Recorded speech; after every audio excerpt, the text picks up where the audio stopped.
ലോകത്തിലെ ചില രഹസ്യങ്ങൾ സമയമനുസരിച്ച് പഴക്കമേറിയതായി മാറിയെങ്കിലും അവയ്ക്കുള്ള ഉത്തരം ഇന്നുവരെ ലഭിച്ചിട്ടില്ല. എപ്പോഴെങ്കിലും ഒരു പ്രത്യേക ഭാഷയിൽ എഴുതപ്പെട്ട ഇന്നുവരെ ആർക്കും മനസ്സിലാക്കാൻ കഴിയാത്ത ഒരു വിചിത്രമായ പുസ്തകത്തെക്കുറിച്ചോ മനുഷ്യന്റെ ബുദ്ധിക്ക് അതീതമായ ചില കല്ലുകളെക്കുറിച്ച് നിങ്ങൾ ചിന്തിച്ചിട്ടുണ്ടോ? അപ്പോൾ ഇവിടെ ചോദ്യം ഇതാണ്: ഇതെല്ലാം ചരിത്രത്തിന് പറ്റിയ തെറ്റുകളാണോ, അതോ മനുഷ്യൻ മനസ്സിലാക്കാൻ ഇതുവരെ സാധിക്കാത്ത ഒരു യാഥാർത്ഥ്യമാണോ? ഇന്ന് നമ്മൾ യാത്ര ചെയ്യുന്നത് ലോകത്തിലെ ഏറ്റവും നിഗൂഢമായ രഹസ്യങ്ങൾ പരിവേഷണം ചെയ്യുന്ന ഒരു യാത്രയിലേക്കാണ്. അപ്പോൾ നമുക്ക് ആദ്യത്തെ നിഗൂഢ രഹസ്യത്തിൽ നിന്ന് ആരംഭിക്കാം. അതാണ് വോയിനേജ് മാനുസ്ക്രിപ്റ്റ്. ലോകത്തിലെ നിയമങ്ങൾ തന്നെ തലകീഴാക്കി തോന്നുന്ന ഒരു പുസ്തകത്തെ കുറിച്ച് ചിന്തിച്ചു നോക്കൂ. നിങ്ങൾക്കൊരു പുസ്തകം ലഭിക്കുന്നുവെന്ന് കരുതുക. അതൊരു അജ്ഞാത ഭാഷയിലാണ് എഴുതിയിരിക്കുന്നത്. അതിൽ വിചിത്രമായ സസ്യങ്ങളുടെ ചിത്രങ്ങൾ വരച്ചിരിക്കുന്നു. അതിന്റെ അർത്ഥം മനസ്സിലാക്കാൻ ശ്രമിച്ച ലോക പ്രശസ്തരായ ശാസ്ത്രജ്ഞർ പോലും പരാജയപ്പെട്ടു. ഇതാണ് വോയിനേജ് മാനുസ്ക്രിപ്റ്റ്, ലോകത്തിലെ ഏറ്റവും നിഗൂഢമായ പുസ്തകം. 1912 അപൂർവ പുസ്തകങ്ങളുടെ വ്യാപാരിയായ വിൽഫ്രഡ് വോയിനേജിന് ഇറ്റലിയിലെ ഒരു പഴയ ആശ്രമത്തിൽ നിന്നാണ് ഈ പുസ്തകം ലഭിച്ചത്. ഈ പുസ്തകത്തിൽ 240-ലധികം പേജുകളുണ്ട്.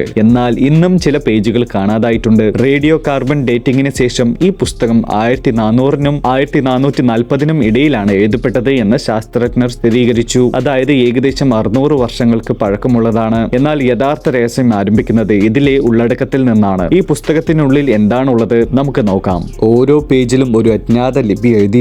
ഈ ഭാഷ ലോകത്തിലെ ഒരു സംസ്കാരത്തോടും ഒരു നാഗരികതയോടും പൊരുത്തപ്പെടുന്നില്ല. മനുഷ്യൻ ഇതിനു മുമ്പ് കണ്ടില്ലാത്ത ചിഹ്നങ്ങളും അക്ഷരമാലകളും ഇതിലുണ്ട്. യഥാർത്ഥത്തിൽ ഒരിടത്തും നിലവിലില്ലാത്ത ചില വിചിത്രവും അപൂർവവുമായ സസ്യങ്ങളുടെ ചിത്രങ്ങളാണ് ഇതിൽ വരച്ചിരിക്കുന്നത്. ചില പേജുകളിൽ ജ്യോതിഷശാസ്ത്ര ചിത്രങ്ങളുണ്ട്. മധ്യകാല യൂറോപ്പിലെ ആളുകൾക്ക് അറിയാത്ത നക്ഷത്രങ്ങളും ഗാലക്സികളും ഇതിലുണ്ട്. ഏറ്റവും അത്ഭുതപ്പെടുത്തുന്ന കാര്യം, ചില ചിത്രങ്ങളിൽ നഗ്നരായ സ്ത്രീകൾ വിചിത്രമായ പച്ച ദ്രാവകത്തിൽ കുളിക്കുന്നത് കാണിച്ചിരിക്കുന്നു. അവരുടെ ചുറ്റും ട്യൂബുകളും പൈപ്പുകളും പോലെയുള്ള കാര്യങ്ങൾ വരച്ചിരിക്കുന്നു. ഏതെങ്കിലും അജ്ഞാത സാങ്കേതിക വിദ്യയുടെ സ്കെച്ച് പോലെ തോന്നും ഇത്. ചില ആളുകൾ വിശ്വസിക്കുന്നത് ഈ പുസ്തകം നമുക്ക് മനസ്സിലാക്കാൻ കഴിയാത്ത ഒരു അന്യഗ്രഹ നാഗരികതയുടെ സന്ദേശമാണ് എന്നാണ്. ചിലർ കരുതുന്നത് ഇത് എന്നേക്കുമായി ഇല്ലാതായപ്പോയ ഒരു പുരാതന നാഗരികതയുടെ രേഖയാണെന്നും അതിന്റെ ഭാഷ നമുക്ക് എന്നേക്കുമായി നഷ്ടപ്പെട്ടതാണെന്നുമാണ്. ചില ചിത്രകാരന്മാർ പറയുന്നത് ഇത് സ്ത്രീകളുടെ ആരോഗ്യത്തെക്കുറിച്ചുള്ള ഹെർബൽ മെഡിസിനെ കുറിച്ചുള്ള എഴുതിയ ഒരു മധ്യകാല മെഡിക്കൽ ഗൈഡ് ആയിരിക്കുമെന്നാണ്. എന്നാൽ ഇതൊരു മെഡിക്കൽ ഗൈഡ് ആയിരുന്നെങ്കിൽ ഭാഷ ഇതിനകം ഡീകോഡ് ചെയ്യപ്പെടുമായിരുന്നു. മധ്യകാലത്തിൽ പണമുണ്ടാക്കാൻ വേണ്ടി എഴുതിയ ഒരു വ്യാജ മാനുസ്ക്രിപ്റ്റ് ആയിരിക്കാം ഇതെന്ന് ചില വിദഗ്ധർ പറയുന്നു. എന്നാൽ ചോദ്യം ഇതാണ്: ഒരു വ്യാജ പുസ്തകത്തിൽ ഇത്രയും സങ്കീർണമായ ഭാഷയും വ്യവസ്ഥാപിതമായ ചിഹ്നങ്ങളും എന്തിനാണ് എഴുതിയിരിക്കുന്നത്? 100 വർഷത്തിലേറെ കഴിഞ്ഞു. എന്നാൽ ഈ പുസ്തകത്തിന്റെ കോഡ് ഇതുവരെ തകർക്കാൻ കഴിഞ്ഞിട്ടില്ല.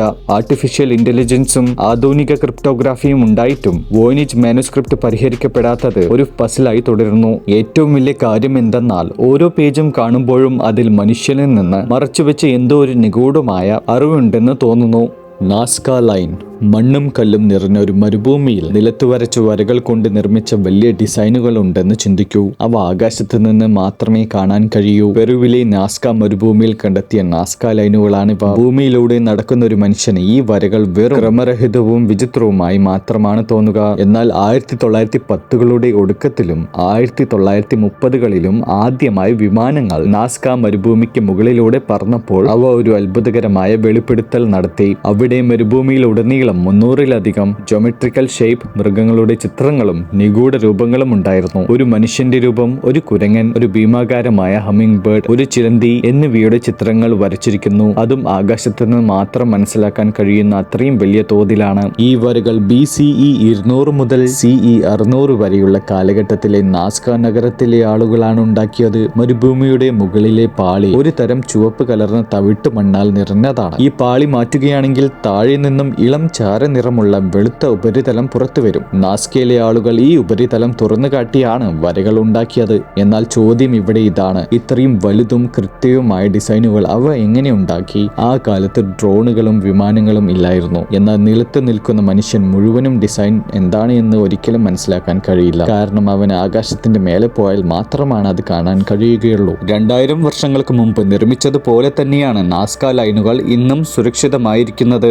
മരുഭൂമിയിലെ വരണ്ട കാലാവസ്ഥയും കാറ്റിന്റെ കുറവും കാരണം ഈ വരകൾ ഒരിക്കലും മാഞ്ഞുപോകുന്നില്ല. യുനെസ്കോ ഇവയെ ലോക പൈതൃക കേന്ദ്രമാക്കി പ്രഖ്യാപിച്ചു. എന്നാൽ ഇവയുടെ നിഗൂഢത ഇപ്പോഴും പഴയപടി തന്നെയാണ്. ഇത് ദൈവത്തോടുള്ള പ്രാർത്ഥനയായിരുന്നോ, അല്ലെങ്കിൽ ഒരു കലണ്ടർ ആയിരുന്നോ, അതോ അന്യഗ്രഹ ജീവികൾക്കുള്ള സന്ദേശമായിരുന്നോ?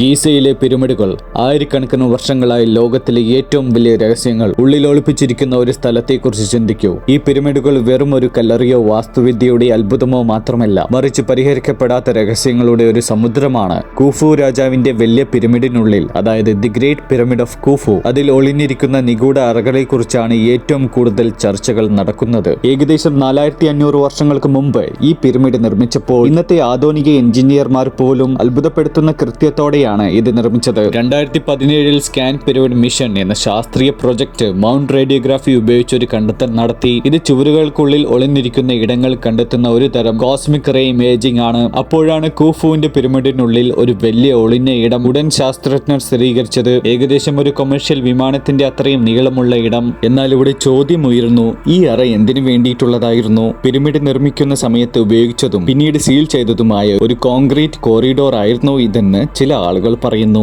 ഇതുവരെ ആർക്കും പ്രവേശിക്കാൻ അവസരം ലഭിച്ചിട്ടില്ലാത്ത ഒരു രാജകീയ ശ്മശാനമായിരിക്കാം ഇതെന്ന് മറ്റ് ഗവേഷകർ പറയുന്നു. എന്നാൽ ചില സിദ്ധാന്തങ്ങൾ വിശ്വസിക്കുന്നത് ഈ അറ പുരാതന സാങ്കേതിക വിദ്യയുടെയോ അല്ലെങ്കിൽ ഫാറോവിന്റെ നിധിയുടെയോ ഒരു രഹസ്യ അറ ആയിരിക്കുമെന്നാണ്. ഈജിപ്തുകാർക്ക് ജ്യോതിശാസ്ത്രവുമായും മരണാന്തര ജീവിതവുമായും ആഴത്തിലുള്ള ബന്ധമുണ്ടായിരുന്നു എന്നതാണ് ഇവ സൂചിപ്പിക്കുന്നത്. പിരമിഡുകൾക്കുള്ളിലെ അറകളുടെ രഹസ്യം ഇതുവരെ പൂർണ്ണമായും പരിഹരിക്കപ്പെട്ടിട്ടില്ല. ഇന്നും അവിടെ പരീക്ഷണങ്ങളും സ്കാനിങ്ങും നടന്നുകൊണ്ടിരിക്കുന്നു. ഈ വീഡിയോ അവസാനം വരെ കണ്ടതിൽ വളരെ നന്ദിയുണ്ട്. അതുകൊണ്ട് തന്നെ ഞാനൊരു ചോദ്യം ചോദിക്കട്ടെ. ഞാൻ പറഞ്ഞതിൽ ഏറ്റവും കൂടുതൽ നിഗൂഢത തോന്നിയത് നിങ്ങൾക്ക് ഏതാണ്? അത് താഴെ കമന്റ് ചെയ്യൂ. പിന്നെ വേറൊരു കാര്യം, എന്റെ ഈ വീഡിയോ നിങ്ങൾക്ക് ഇഷ്ടപ്പെട്ടാൽ ചാനൽ തീർച്ചയായും സബ്സ്ക്രൈബ് ചെയ്യുക. കാരണം ഇത്തരത്തിലുള്ള വീഡിയോ ഉണ്ടാക്കാൻ വളരെ ബുദ്ധിമുട്ടാണ്. അതുകൊണ്ട് നിങ്ങൾ സബ്സ്ക്രൈബ് ചെയ്യുകയാണെങ്കിൽ എനിക്ക് പുതിയ വീഡിയോ ഉണ്ടാക്കാൻ അതൊരു മോട്ടിവേഷൻ നൽകുന്നതാണ്. അപ്പോൾ ഞാൻ അടുത്ത വീഡിയോയിൽ കാണാം.